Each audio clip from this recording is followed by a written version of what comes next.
I've transmigrated into a book, becoming a playboy from a wealthy family, a bona fide villain. As a villain, I knew the golden rule, don't mess with the protagonist, so I decided to lie low, keep my head down, and just survive. Until one day, my father told me he was going to introduce me to a virtuous wife. Without a second thought, I said, Great, I accept. What's my fiancée's name? Victoria Vance. Huh? Since when is she a virtuous wife? Chapter 01. The villain I transmigrated into was named Sincere Hawthorne, the youngest and most doted-on son of the Hawthorne family. This, of course, led to the original Sincere becoming an arrogant, condescending jerk who inevitably provoked the novel's extraordinarily powerful protagonist Ethan Drake.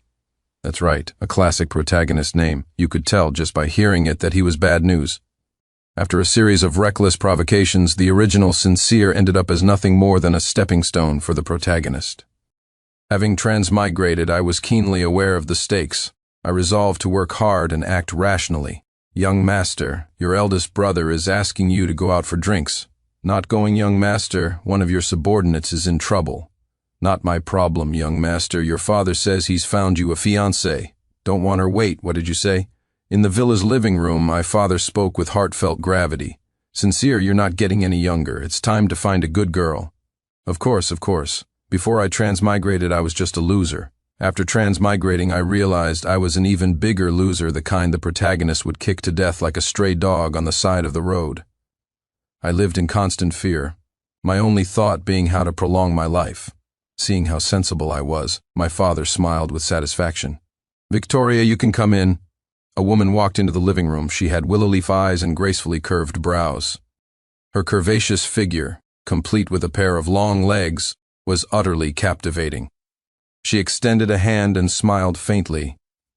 Hello, my name is Victoria Vance. My smile froze instantly, and a ding echoed in my mind. Congratulations, host, for binding with the insight system. Before I could react, a panel materialized in front of Victoria. Victoria Vance's title, The Queen of Heartbreakers, related attributes, childhood sweethearts, 75, unforgettable first loves, 46, boyfriends, 201, ambition, 91/100ths. Noticing that I had been staring blankly for a while, my father asked curiously, What's wrong, Sincere? Nothing, I was just spacing out. I was cursing internally. Why did it have to be the Empress of Deceit? Wasn't this just asking to be cuckolded, and probably by more than one person? After scanning the Empress of Deceit's panel, I couldn't help but marvel. She truly lives up to her title. According to the fragmented memories I had of the plot, I was a villain destined to be written off within a dozen chapters. The protagonist hadn't even made his appearance yet, but the Empress of Deceit already had such an impressive track record. I made a snap decision and said immediately, Dad, I'm still young. A person's life is finite, and I wish to dedicate my limited energy to the infinite pursuit of my career and education. Please forgive me, but I cannot agree to this marriage. As soon as I said it, my father's face fell, and he shot me a harsh glare. It seemed he had never expected a good-for-nothing rich kid like me to utter such righteous words. Victoria is the daughter of the Vance Group. This marriage was arranged by both our families. You don't get a say in refusing it. No way beside us. Victoria watched with a half-smile, a hint of seduction in her eyes. It dawned on me. This marriage was a strategic alliance between two powerful families, and as the most useless son, I was naturally the perfect candidate. I had no room to interject in the conversation that followed. It wasn't until Victoria had left that my father turned to me and scolded, We really spoiled you rotten. How dare you cause trouble at such a crucial time? You're getting married, and that's final. Though I was filled with despair, I could only obey for now. Damn it, if only it were any other fiancé. Chapter 02. The wedding was just a few days away. During that time, I devoted myself to studying my insight system. I pulled up the butler's panel, Alfred Hughes' title, unflinchingly loyal related attributes, service, 99, loyalty, 100, recognition, 41/100ths. Everyone had a different title, with related attributes listed below it. The last attribute seemed to represent something important to that person. Seeing Alfred's recognition was only at 40, I thought hard and suddenly remembered that while Alfred had dedicated his life to serving the Hawthorne family, He had rarely received much in return. So, what's most important to Alfred is recognition. I made some inquiries and learned that Alfred had a son who had been sick since childhood, requiring exorbitant medical fees. Alfred's meager salary was nowhere near enough to cover it. That night, I secretly transferred the money for the medical expenses into Alfred's account. The next day, Alfred suddenly approached me. "Young master, that Victoria Vance is no virtuous wife. If this marriage goes through, the rest of your life will be ruined." There was a new depth of loyalty in his eyes, and I could tell his words came from genuine concern for me. I opened his panel. Recognition, 101/100ths. It seemed Alfred knew I was the one who sent the money. This was what they meant by generosity wins loyalty. "It's fine, Alfred, I'll take it one step at a time." Suddenly, a message popped up on my phone. It was from Victoria. "I miss you, can you come keep me company?" I cursed her under my breath, but knew I had no choice. As I got into the car, my new habit was to open the system panel for everyone I saw. To my shock, the panel for the young-looking driver suddenly popped into view. Driver title, child of fortune-related attributes, fortune, infinite, power, infinite, harem, 0, infinite. After reading it, I froze completely. A terrible premonition washed over me. I whispered to the butler, "Alfred, who is this driver? I don't think I've seen him before." "Oh, young master, his name is Ethan Drake. Remember when I mentioned one of your subordinates got into trouble? You said at the time that it wasn't your problem." I was a bit dazed. What did that have to do with me? Wait, what's his name? Ethan Drake. It was like a bolt from the blue. I couldn't believe the infamous Ethan Drake was hiding right under my nose. No wonder his title was Child of Fortune. A protagonist like him could usually kill someone with a single punch. In the book, he ran roughshod over everyone, beating up anyone who annoyed him, and collecting a harem of 3,000 women. "Young master, you have no idea." This driver may be young, but his skills are extraordinary. It took a lot of convincing to get him to work for us as a driver and bodyguard. I remained silent, wanting to scream at Alfred, "We have a traitor, a mole in our midst. How could you place such a dangerous person right next to me?"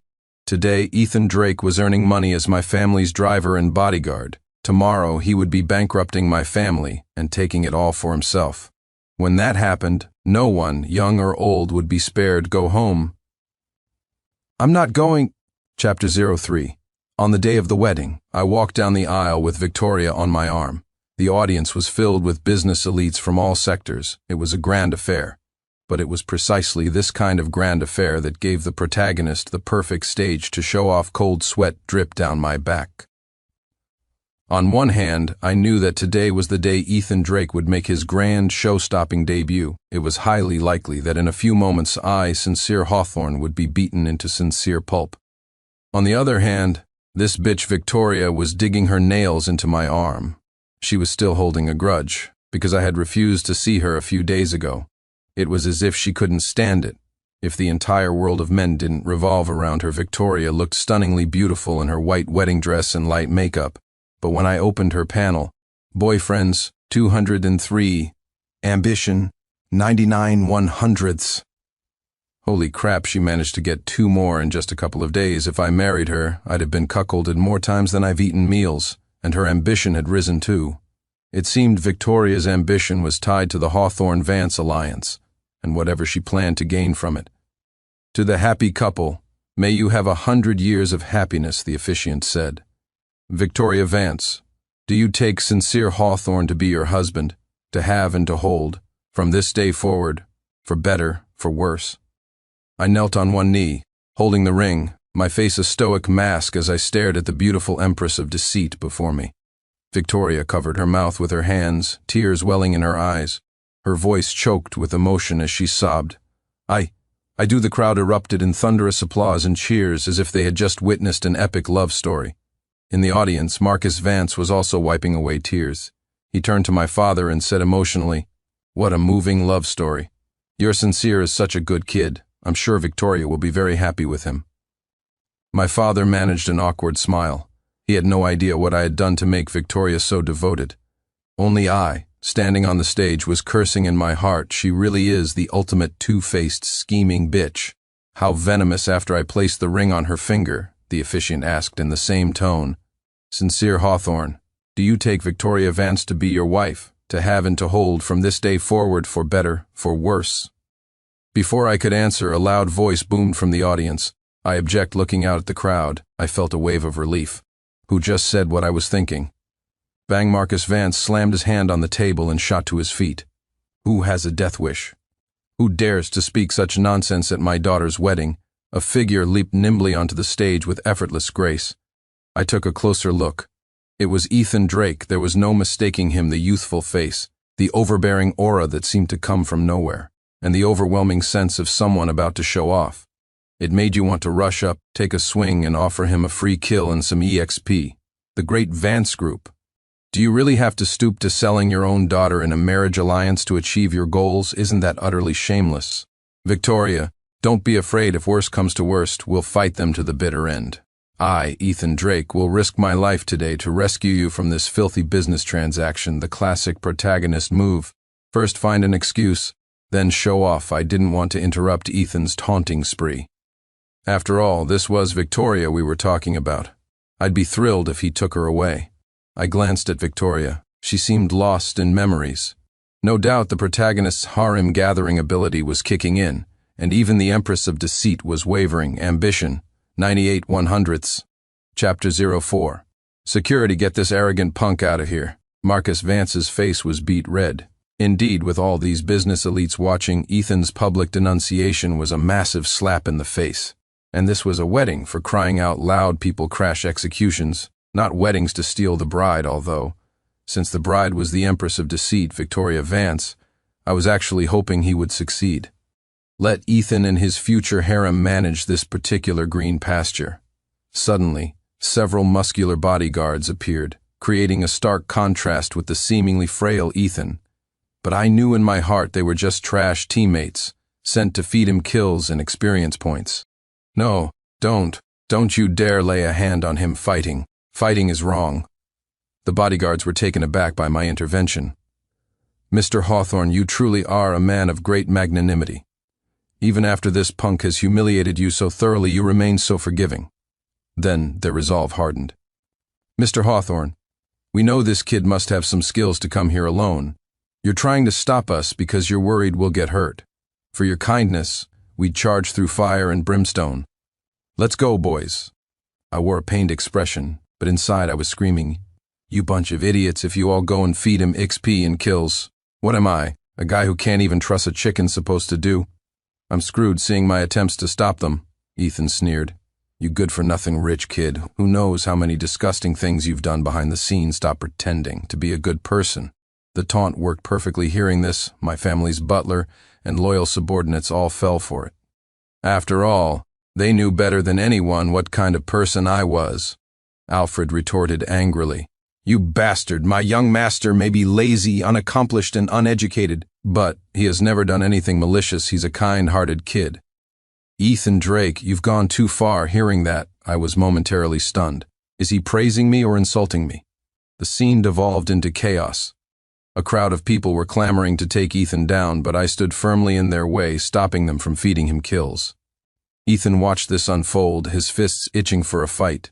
For some reason, he felt a strange sense of unease. According to the usual script, by now Ethan should have already unleashed his protagonist halo, punching his way through everyone, kicking down the powerful, and watching his KDA and EXP soar. But for some reason, this villain wasn't following the script. His refusal to come forward and be a stepping stone was making Ethan extremely anxious.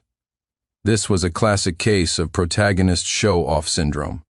If he went too long without showing off, he felt empty inside, his fists tingling. At one of the tables, Marcus Vance saw me trying to mediate and remarked wryly, "That Sincere is a good-natured boy, which is rare, but he's too soft. I'm afraid he'll be easily taken advantage of." My father heard this but didn't reply. He understood it was a backhanded comment about his son being a coward, but as he watched me, a new thought took root in his mind. I always thought my youngest son was a useless spendthrift who never left the house or socialized. But seeing him today, he's so steady, and he has such a deep rapport with his people. It seems he's been hiding his true depths all this time. Chapter 05. The standoff continued. Ethan kept trying to provoke a reaction, but he wasn't getting much of a response. "It's all Sincere Hawthorne's fault. Why is he pretending to be a good guy? Seeing his efforts fall flat, Ethan turned his attention to the stunning Victoria Vance. Victoria, have you forgotten the days we spent together? Are you really going to let yourself be trapped by business interests and become a puppet? Hearing this, I snickered to myself, settling in to watch the drama unfold like a spectator munching on popcorn. This is great. If Ethan can get the Empress of Deceit into his harem, I won't have to suffer her backstabbing for the rest of my life. If I actually married Victoria, when our children were born, I wouldn't even know who the father was. My head would be a green pasture vast enough to film 1,000 seasons of a children's cartoon. I'd be the ultimate cuckold, left alone at home while she had her fun. The thought alone was terrifying. No, I refuse. Sincere and I are truly in love. Ethan, don't bring up our past. What's over is over. There's no point in dredging it up. Victoria's words were resolute. She rushed over to grab my arm, tears streaming down her face, looking so pitiful that it would make anyone want to protect her. It didn't work on me, though. As the saying goes, don't let down a good girl, and don't waste a bad one. But Victoria had transcended the definition of a bad girl. A love mired in physical beauty would end with a death certificate before a divorce decree. Cold sweat ran down my back as I cursed inwardly. This scheming bitch is terrifying, and Victoria's panel confirmed everything. Ambition, 99/100ths. As expected, the power of the Empress of Deceit could even overwhelm the protagonist's halo. Suddenly it hit me. She's planning to stick with me. Crap, my family's fortune is in danger in this day and age. A divorce meant she'd get half. Without a doubt, the Empress of Deceit was after something. Ethan was dumbfounded. What was going on? As the child of fortune with a protagonist halo, shouldn't building a harem be a piece of cake for him? Victoria, why are you saying these things? Have you forgotten our past when we were so in love? You're not the Victoria I knew. Ethan's gaze suddenly fell on me. I get it. It was you're the bastard who brainwashed her, huh? How did the blame shift to me? I shot a look at Victoria, cursing her 1,000 times in my head. She just glared back and gave my side a vicious pinch. Perhaps Ethan, the harem-building child of fortune, had never imagined that he too could fall victim to a manipulative schemer. Rage flared in Ethan's eyes. He stared at me as if he wanted to tear me to pieces. His predatory gaze made my skin crawl. I knew that in the protagonist's world, the protagonist's halo was the ultimate rule. If Ethan wanted to, he could beat me to a pulp right here, right now, and walk away without any consequences. The law? That wasn't something a child of fortune had to consider. Some powerful figure would just pop up to save him. At some point, Victoria had slipped behind me, pushing me forward. Great, she was using me as a human shield. Damn you, you scheming bitch. Suddenly, a plan formed in my mind. Feigning anger, I turned and glared at Victoria. Who exactly is this Ethan Drake to you? My sudden move startled Victoria, leaving her speechless for a moment. Then I turned to Ethan and boomed, "All right, Ethan Drake, you've got guts. I admire your spirit. In that case, I willingly withdraw from this marriage. Victoria shouldn't be a puppet of matrimony. She should follow love and freedom. I respect the history between you two. Perhaps I was just a passerby in her life." As I finished, tears were streaming down my face, not from sadness, but from pure joy. Chapter 06. Huh? The entire wedding hall, including Ethan Drake, was stunned. Was he really just handing over the daughter of the mighty Vance group so casually? Marcus Vance's face was a mottled mess of purple and green. He stood with his arms crossed, staring daggers at me on the stage. Someone was treating his precious daughter as if she were nothing. It was as if Victoria Vance was some cheap, worthless object to be summoned and dismissed at will. Victoria's face was burning. Puffed up with anger, she pinched my side again. Her already alluring lips looked even redder. "What do you mean by that?" I waved a hand dismissively. "Nothing, just respecting a woman's wishes. But I never said I didn't want to marry you." I didn't answer her, just smiled without saying a word. Seeing my nonchalant attitude, Victoria seemed to have a guess. Could it be? Does he know about my affairs? Impossible. She then leaned close to my ear, her posture deliberately intimate, and took my hand, whispering softly, "Sincere, I just made a mistake that anyone could make. Please, give me one more chance. I promise I'll be good to you from now on." I stared at her, my eyes cold as ice. Anyone could say those words, but you, Victoria Vance, had no right. If love was a perfect piece of jade, then deceit was a crack that made it impossible for it to ever be whole again. Besides, with Victoria, there wasn't even a foundation of love to begin with. Ethan, on the other hand, broke into a smile. His main goal today was Victoria. Even if he hadn't gotten to show off properly, winning her over was enough. "Victoria, let's go. I promise I'll treat you well. You give me your vow, and I shall answer in kind with that." He struck a bizarre, cringy pose. I shot him a disdainful look, my eyes filled with contempt, and immediately turned to leave this place of drama. Seeing me leave without a moment's hesitation, Victoria began to panic. Sincere, come back. It's all my fault. I shouldn't have hidden things from you. I'm sorry, I was wrong." Victoria tried to grab me, to hold me back, but I was resolute. She stumbled and fell to the ground. Ethan rushed over like a simp to help her up, but Victoria paid him no mind. At this point, Ethan had no immense power or wealth. Right now, Ethan was just an unknown bona fide loser. Victoria had wanted to marry into the Hawthorne family for its power and influence. Ethan Drake was not yet someone who could sit at the main table with the big shots. Victoria's eyes were red from crying. She knew in her heart that it was over between us. Her connection to the great and powerful Hawthorne family was severed. Chapter 07.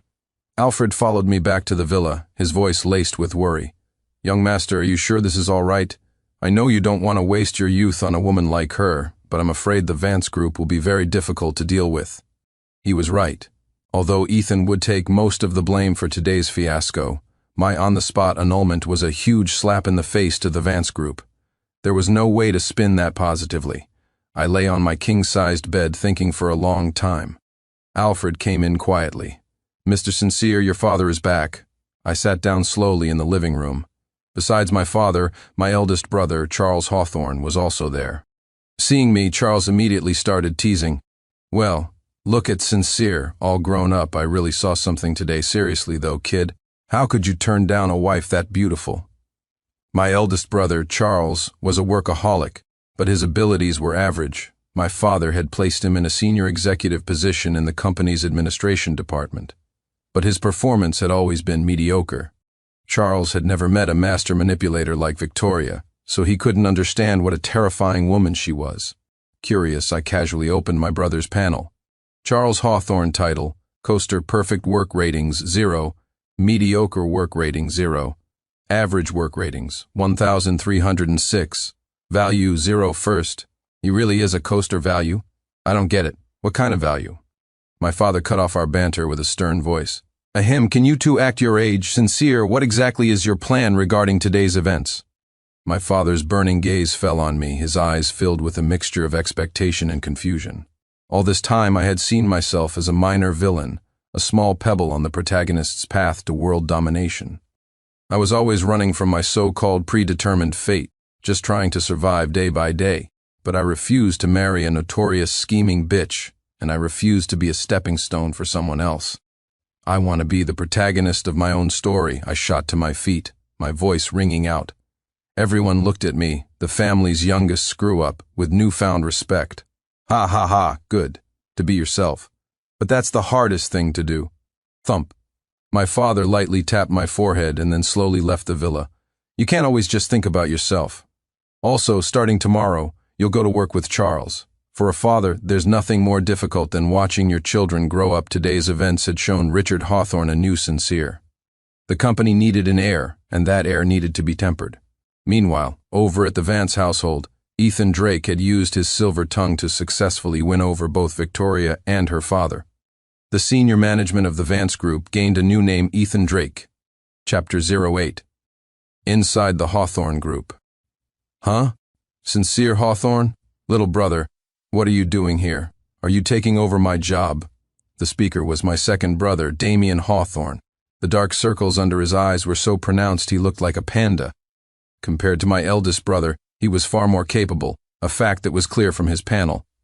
Damien Hawthorne title, core member, work competence, 100. Work results, 100. Vacation days, 2/7. No, father just gave me a job here. Damien grunted listlessly. Then, as if remembering something, he turned and asked, "Weren't you getting married? What are you doing here?" "It's nothing." I called it off. My tone was flat, as if I were talking about something trivial. Damien's reaction was muted, which was typical of his personality. He never seemed interested in anything. As we were chatting, a junior employee rushed in. "This is bad. Big D, we have a problem." The Vance Group just hijacked the land development project we just won the bid for. The Hawthorne family had made its fortune in real estate.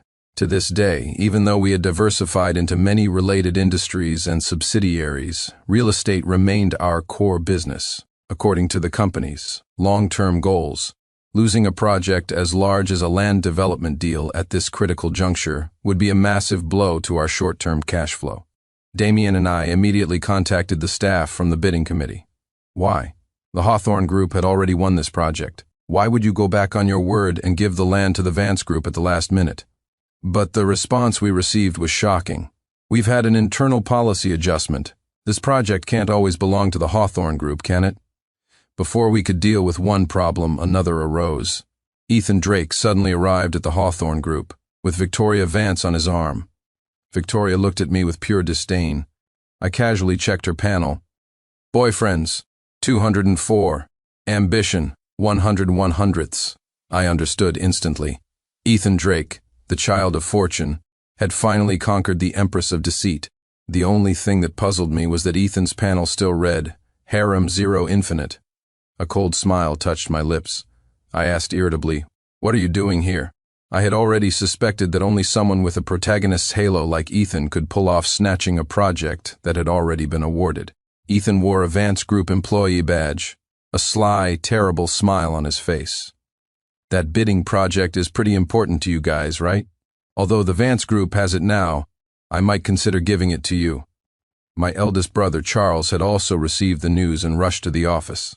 As the head of administration, he was involved in nearly all of the company's major decisions.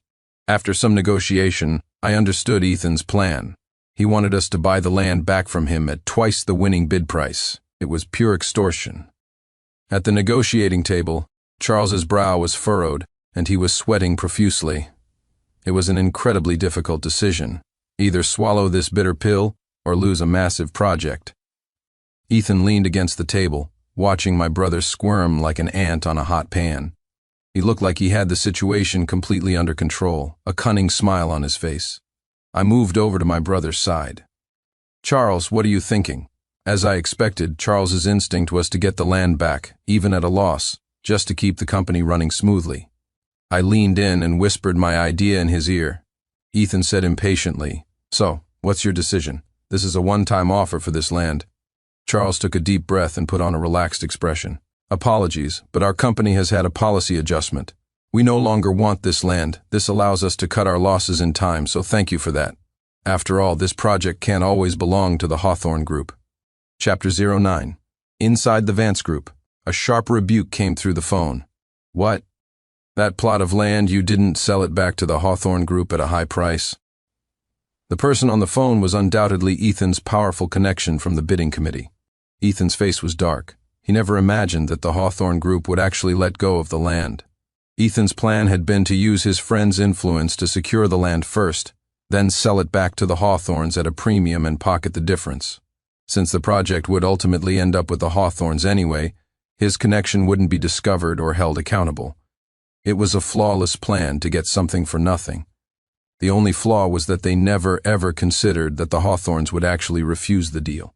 "Ethan Drake, I don't care how you do it, but you have to sell that land back to the Hawthornes, even at a loss. If I go down for this, you're coming with me." Meanwhile, the executives at the Hawthorne Group were in an uproar. "Mr. Hawthorne, your decisions have always been so conservative. Why were you so reckless this time? This land is too important. How could you just give it up?" The meeting ended on a sour note, with almost everyone opposing the decision. Charles let out a breath and looked at me.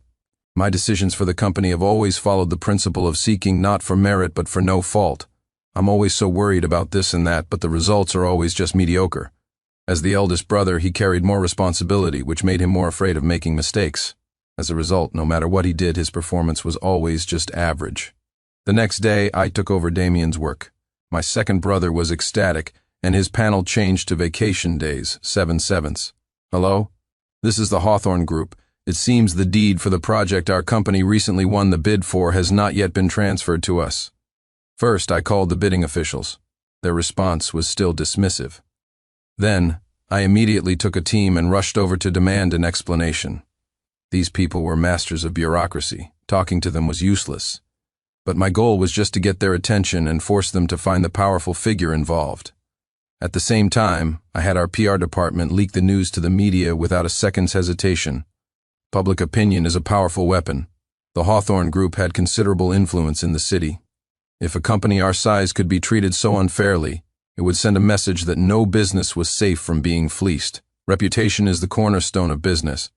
Just as I expected, over the next few days, under constant pressure from us and the media, the bidding committee sent a message saying they would handle the matter seriously. And on that day, Ethan Drake, with Victoria on his arm, came to negotiate again, but this time he wasn't nearly as relaxed. Chapter 10. The protagonist of his own story. We're not here for anything else today. We'll return this land to your company at the original price. We hope you'll accept it, Ethan said through gritted teeth. The prize he'd had in his grasp had just flown away. Charles glanced at me, then smiled. I'm sorry, but as we said last time, we no longer want this land. It would disrupt our company business plan. Ethan's face turned green, as if he'd just eaten a bitter melon. Half the winning bid price, but the negotiating table remained silent. Ethan thought it over. The biggest problem now was that a plot of land that should have belonged to the Hawthorne Group had been hijacked. If the land never returned to our hands, the blame would inevitably fall on the bidding officials and the Vance Group, which would be a massive blow to both of their reputations. To protect its own reputation, the bidding committee would surely cut ties immediately and pin all the blame on the Vance Group. Take it back, I don't ask for anything else, just please take this land off our hands. Ethan's face was flushed. It wasn't easy to grovel like this. I suddenly exploded. So you do know this land was ours to begin with, you motherfucker? In the end, Charles cheerfully signed the contract, and the land that was rightfully ours returned to our hands. The negotiating table suddenly felt empty, with only Ethan and Victoria remaining. Useless, this is all your fault, you useless piece of trash. Victoria screamed at the dejected Ethan. She never thought that this guy, who had bragged so much about his abilities, would end up so pathetically handing back the land he had acquired. More importantly, the future of the Vance Group might be ruined by this man. At that thought, Victoria lunged at him with her nails, enraging Ethan. You scheming bitch, what right do you have to criticize me? Don't think I don't know about your sordid affairs. Lies don't hurt, but the truth is a sharp knife. Victoria bristled like an angry cat. You worthless loser, I knew you were incompetent from the start. I checked Victoria's panel one more time and smiled. I turned to Ethan with a mocking tone. Wearing the green hat, your choice, wasn't it, protagonist? After I left, the sound of their shouting grew louder. Everyone, it's on me today to celebrate our company winning the bid again. All expenses tonight are on Charles Hawthorne. Charles was beaming. For the first time, he had completed a perfect job, truly proving his value as a decision-maker. Charles Hawthorne title, a coaster with a dream, perfect work ratings, 1, value 1 first. In the following days, the company flourished, becoming the largest conglomerate in the region. The company was handed over to my two brothers, with Charles officially becoming the heir. I turned down my father's offer to take over the company. After all, I really had no management skills. I had spent the first half of my life lying too low, being too uneducated. Afterward, I traveled the world alone, seeing different landscapes and meeting all sorts of people. The world was vast and truly worth exploring, and I finally saw my own panel. Sincere Hawthorne title, the ultimate lying low villain, the protagonist of his own story, 1 first.